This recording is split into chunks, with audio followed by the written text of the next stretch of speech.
नरेंद्र मोदी 19 जानेवारीला सोलापूर दौऱ्यावर येत आहेत। तिथे ते देशातील सर्वात मोठ्या गृहप्रकल्पाचं लोकार्पण करणार आहेत। रेनगरमध्ये तब्बल 365 एकर जागेवर हा भव्य प्रकल्प आहे। यावेळी सुमारे 30,000 घरांपैकी 15,000 घरं तयार करण्याचं वाटप हे केलं जाणार आहे। पंतप्रधान आवास योजनेअंतर्गत बांधलेली ही घरं असंघटित कामगारांना 5 लाखात मिळणार आहेत।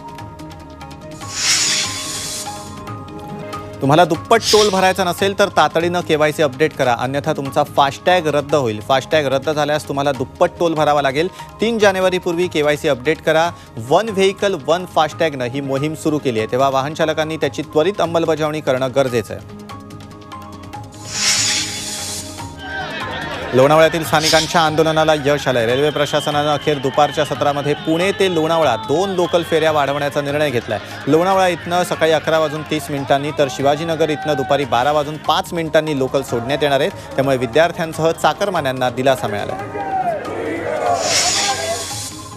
उद्धव ठाकरे उद्या दुपारी 4 वाजता मुंबईत वरळी स्पोर्ट्स कॉम्प्लेक्सच्या डोममध्ये महापत्रकार परिषद घेणार आहेत। यात नार्वेकरांच्या निकालाची चिरफाड केली जाणार आहे। नार्वेकरांनी निकाल देताना सर्व मर्यादा ओलांडल्या आहेत, त्यामुळे या निकालाची कायदेतज्ञ आणि जनतेच्या उपस्थितीत चिरफाड करणार असल्याचं संजय राऊतांनी सांगितलं।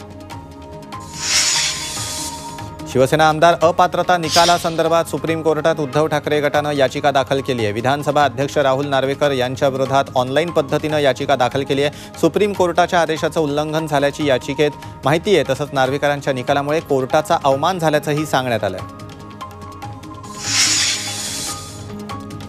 विधानसभा अध्यक्ष राहुल नार्वेकरांकडे राष्ट्रवादीच्या आमदार अपात्रतेसंदर्भात या आठवड्यापासून सुनावणी सुरू होणार आहे। अजित पवार गटाकडून भुजबळ आणि अनिल पाटलांची फेरसाक्ष होईल, तर शरद पवार गटाकडून आव्हाड आणि जयंत पाटलांची फेरसाक्ष होईल अशी माहिती आहे। 31 जानेवारीपर्यंत निकाल येण्याची शक्यता आहे।